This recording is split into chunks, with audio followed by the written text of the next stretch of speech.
We have here the energy of Three of Swords. Hi, go. Someone here is may pag-aalala, may bumabagabag, at saka parang hindi siya okay. Parang siya yung klase ng energy na humihinga lang.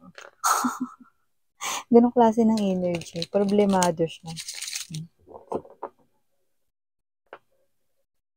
Parang hindi siya tumatawa. Tapos pag tumawa siya, konting-konti lang. Parang walang happiness yung life niya. We have here the Four of Pentacles. No? So there is someone here inside his or her heart, and let me tell you na kung sino man to, umi-interfere din to sa mga ginagawa niya araw-araw. No? So meron siya ritong parang minamahal. It could be you.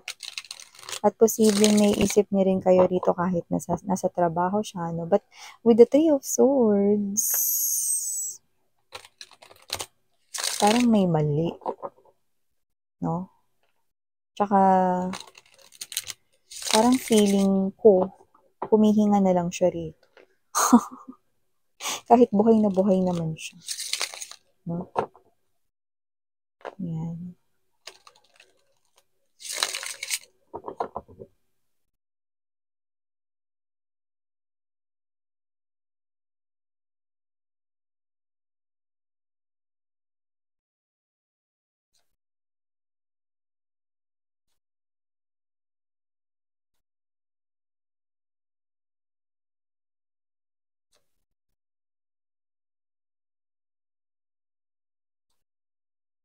Oh.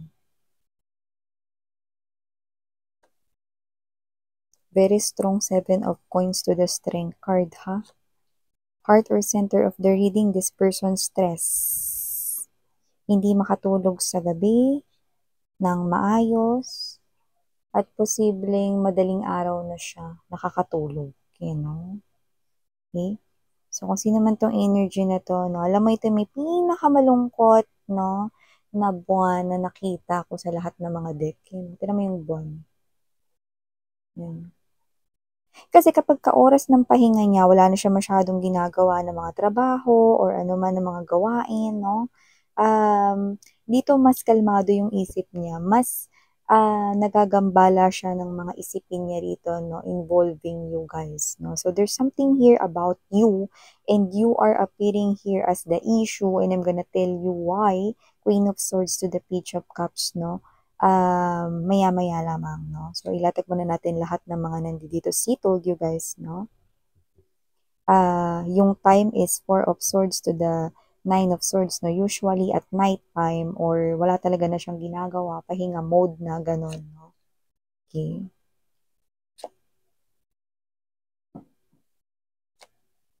There you go. Oh! Wow. Ano ba yun? Mamaya sabihin ko sa inyo kung ano yung ibig sabihin yan.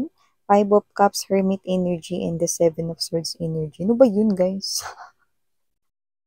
Dito iba yung pinapakita niyang energy, tas dito may iba din, no? So, mamaya sabihin ko sa inyo. So, hi and hello there, collective. My name is Yan, no? Welcome here sa ating mga new subscribers. Tuloy po kayo, and sa aking mga returning na mga tambayers, maraming salamat, no, sa palagi ang pagtambay araw-araw, no, mayat maya, yung iba 24/7 nakatambay. Thank you so much, no. Basta siguraduhin nyo lang na hindi pa kayo antok, no. Kung antok na kayo, huwag niyong pigilan mga babes na magsiborlogs na kayo kasi pwede naman ito kinaumagahan or kinabukasan na, you know. Ayoko yung channel ko yung maging dahilan mga babes kung bakit meron kayong eye bags. Pero yung iba, thankful ako, ha. Yung iba, grabe. Parang dito na talaga na tumira, no? Parang nagrenta na kayo dito mga babes no, sa mga channels ko, no? Yes, channels, kung hindi nyo pa knows. Mayroon pa po tayong main channel, ang The High Priestess Tarot. Ang link niyan ay nandyan sa description box. I-click lamang yan, no? At doon ay may mga makikita rin kayong mga collective readings for all signs. Araw-araw yun. Meron din tayong reading per zodiac sign, no? Makikita nyo rin yan doon. At meron din tayong monthly reading para sa mga zodiac signs din. Kaya naman, just take only what resonates, no? And, okay, Dito mga babes na wala tayong time period, so pwedeng ito ay nangyari na, sa iba nangyayari na, sa iba ay mangyayari pa lamang. At tandaan ninyo wala tayong gender dito, so LGBTQs, babae, lalaki, lahat welcome. Okay? Pwede rin magkapalit-palit yung mga roles. Bakit? Kasi general reading ito. At lahat kayo ay meron kayong free will, like it's up to you, no? Nasa sa inyo kung i-claim niyo yung mga mensahe at gagawing guidance or hindi. Okay? So, nakikita ko rito that there's someone here, no? Nakikita ko rito na nasistress siya, kagaya nga ng una natin pinag-usapan, no? With the Nine of Swords energy, very evident. At mas iniisip or mas naiisip. Alam mo, parang may energy siya rito na ayaw niya na itong isipin, pero ginagambala siya nito. So, it is a burden talaga sa kanya. Hindi lang araw-araw, no? Kapag naiisip niya ito, no? So, pwedeng mayat mayayon, di ba? So, ilan ba ang oras sa isang araw? 24 oras, no? So, sa loob ng isang buong araw na yun, ginagambala siya nitong issue na to, itong involved kayo rito, no, na issue. Yan, no? Ano ba meron dyan? Sabi ko nga sa inyo, very strong yung Seven of Coins energy, strength card right here, no? Yan. At lumalabas din kayo dito bilang Queen of Swords and you are holding this communication. Meron kayong nabanggit sa kanya rito, no? So, isa lang ang tinutumbok nito. Okay? This is a very strong sign that this person here is waiting. Okay? May hinihintay siya sa'yo. At diretsahan na tayo rito. Inihintay niya ritong bawiin mo, no? With the Queen of Swords energy, no? Ang iyo ritong desisyon. Hinihintay niya na magbago pa ang inyong desisyon. And we do all know that the sword is the family of the knife, that itak, that bolo, lahat ng mga nakakahiwa, pamilya yan, ng mga scissors, gunting, lahat na. Sword is the symbol of cutting off. So, nakita ko dito na posibleng kinut off nyo siya at yun na yung inyo ritong final decision, no? But this poor guy or poor girl, poor lady, poor woman right here, LGBTQs, of course, welcome din kayo. Okay? This person is still waiting, no, na hopefully magbago pa yung isip mo, no? With the Two of Swords energy, nakita ko rito na ito yung bagay na gumagambala sa kanya.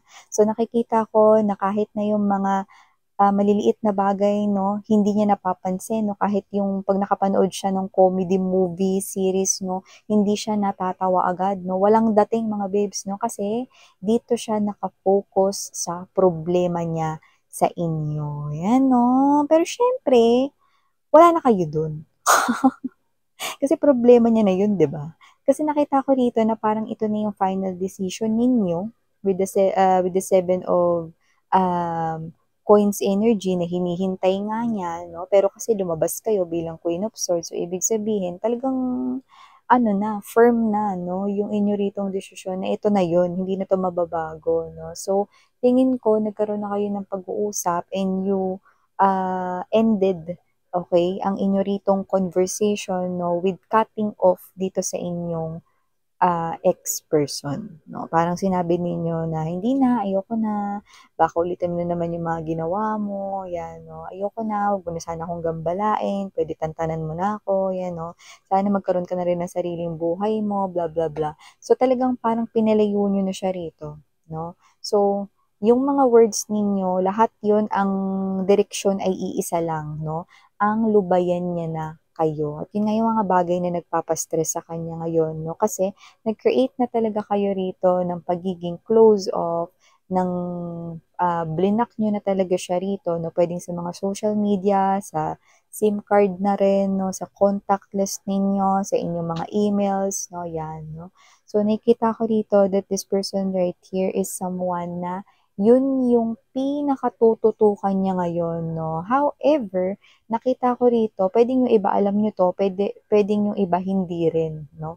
Nakita ko rito that with the Ten of Cups energy, judgment, and very, very strong Ten of Swords, lumapit na rin siya, napilitan na siya, mga babes, no? Lumapit na rin siya rito sa inyong family, no? Kung sino man dyan yung parang possible na nakakausap-kausap niya dati, no? Nung okay-okay pa kayo, no?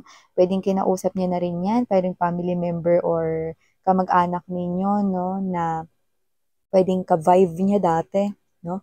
Bago pa kayo nagkagulo rito, no? Or ka-close mo, pwede rin naman na friend mo, best friend mo, no? Napilitan na siyang lumapit sa mga yan kasi wala ni, no? Ano na to mga babes, suntok sa buwan na to, no? With the Judgment card energy, tataya ko na lahat kahit na yung nahihiya ako, lulunukin ko na yung pagkahiya ko kasi eto na yung alas ko. Wala na eh. You know? Parang nakiusap na siya sa'yo ritong nanay, kung yun man yung ka-jibe or ka-vibe niya dati, no, bago kayo nagkagulo, no? At kung naiinis man yung nanay niya sa'yo, no? Ginawa niya pa rin, kaya nga sinabi niya yung paglunok ko rito ng kanyang pride, no? Para lang dito mga babes, no? Maitawid lang ito, no? Bagay na to para maayos ito, no? Baka naman po pwede niyong kausapin this time, aayusin ko na po yan, no? Or pinakausapin niya yung best friend mo kung sino man ito, or baka may pinsan ka, naka-close mo, no, na okay-okay din sila dati, no, bago pa yun. Yan. So, kahit na hindi maganda yung timpla ng mga pag-approach nitong mga malalapit na tao, no, sa kanya, okay, ginawa pa rin nila. O, gusto raw ni collective na mag-usap kayo, nagkita kami, no? Kasi sa mga nakapaligid sa'yo, no, nandito lang naman sila para gumabay, no, at bantayan kayo, no? Pero nasa inyo pa rin yung desisyon. Ngayon, ayaw naman nila maglihim sa'yo na kinausap sila nito, no? So malalaman mo na kinausap talaga sila rito ng ex mo, no? Humihingi rito na sana kausapin mo sila, no? Kasi ito na lang yung mga babes, no? Ito yung tinatawag natin na kaawa-awang move. Tinatawag ko tong desperate move, no? Yung manghingi ng tulong sa mga kamag-anakan, no? Or sa mga ka-close mo na para kausapin ka kasi wala ning, 'di ba? Hindi mo na siya kinakausap, eh. Yun na lang yung tanging paraan na niisip niya rito na baka naman, no, mapapayag ka na kausapin siya kung kakausapin niya ang mga ka-close mo, no? But with the Ten of Swords, bigo.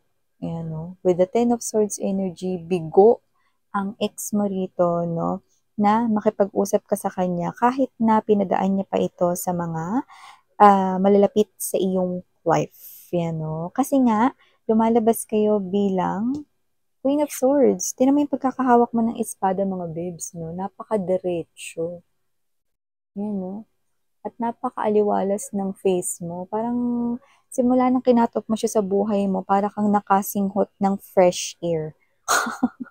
Yung kahit nasa Maynila ka punong-puno ng polusyon, no, para ka nakasinghot, no, ng hangin ng pang-probinsya, no? Yung super fresh, no? Yung nakalayo yung bahay ninyo, no, sa mga other bahay, no? Tapos yung napapaligiran lang ng mga bundok, no, yung mga puno, no, dahon-dahon, halaman, no, mga damo, ganyan, tapos may ilog, 'di ba? Fresh air na fresh air yung nasisinghot mo, no, simula nang kinat mo siya sa buhay mo, no? So, ito na talaga yung final decision mo. So, hindi ko alam kung sino tong energy na ito, no? Pero lumalabas rito mga babes, no, na hindi ko masyadong gusto yung energy niya. Kagaya nga ng binanggit ko kanina, naaalala ninyo, iba yung energy yung pinapakita niya dito, tapos iba rin dito, okay? Sa in the near future na yan. Anong ibig mo sabihin, Miss yan? Tignan mo naman to. Five of Cups energy, Hermit right here, no? Seven of Swords. Dito lumalabas, no, na ginagawa niya ang buo niyang makakaya para makipag-usap kayo sa kanya nang sa gayon, bawiin mo yung desisyon mo. Baka mahipan ka ng hangin, no, at magbago yung isip mo, no. Pero sa kabilang banda, tingnan mo naman yan, no. Parang hindi niya naiintindihan kung ano ba talaga tong ginagawa niya na ito. 'Di ba? Parang hindi niya nalalaman dito kasi with the Hermit energy and Five of Cups, ito yung klase ng energy, mga babes, no, na hinahanap niya rito saan ba siya nagkamali, 'di ba? Parang yung kanta lang, 'di ba? Saan ako nagkamali, ano, 'di ba? Ako alam ko talaga mali ata yung tono ko dun. Pero tama, no, yung ini-imply na mensahe nun. Pero hindi niya alam kung saan siya rito nagkamali. Aba, teka nga naman, 'di ba? Dapat kasi una sa lahat, no, yung mga pinagagawa mong ito, dapat naiintindihan mo yun, no? Dito kaya niya nang lunukin yung pride niya, pero may mga oras, no, na parang gusto niya ritong yakapin yung pride niya, no? So, ang hirap naman nun, no, yung magkaiba rito, no?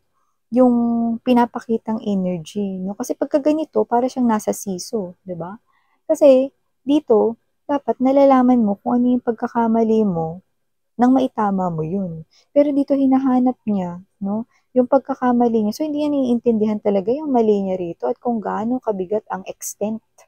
no, ng nagawa niya rito sa inyo. Kung ano man yun, okay, just take how this resonates, no? You have different situations here, you have different specific situations, but however, isa lang yung tinutumbok nito. Gusto niyang bawiin mo yung desisyon mo. Napag-cut off sa kanya. Hinihintay niya pa rin yun ngayon kahit na hindi niya alam yung mali niya. Nakakaloka 'to.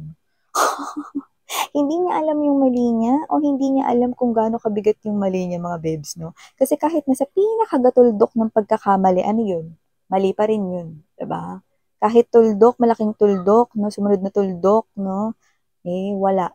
Lahat yun mali pa rin. So, dapat from there, naiintindihan na iyon. Diba? So, kung hindi niyo yun maintindihan, okay, mahirap, no, mga babes, no, connect ulit, no, or makipagkasundo sa tao na may ganitong klase ng energies, no. Kung ako lang naman yung tatanungin ninyo. Pero syempre, nasa sa inyo yan. Pero dahil matibay ang panghahawak ninyo diyan sa espada ninyo, hindi ko nakikitang basta-basta mababali rito ang final, no, or finale na desisyon na ginawa ninyo. Pero yun nga, no, nakikita ko rito na lalapit pa rin to sa inyo na dahil waiting siya rito na bawiin mo ang iyong desisyon. So, yan mga babes, mga ganyan, Miriana, Oni, Sarang Hiyo, Love in Light. Ani.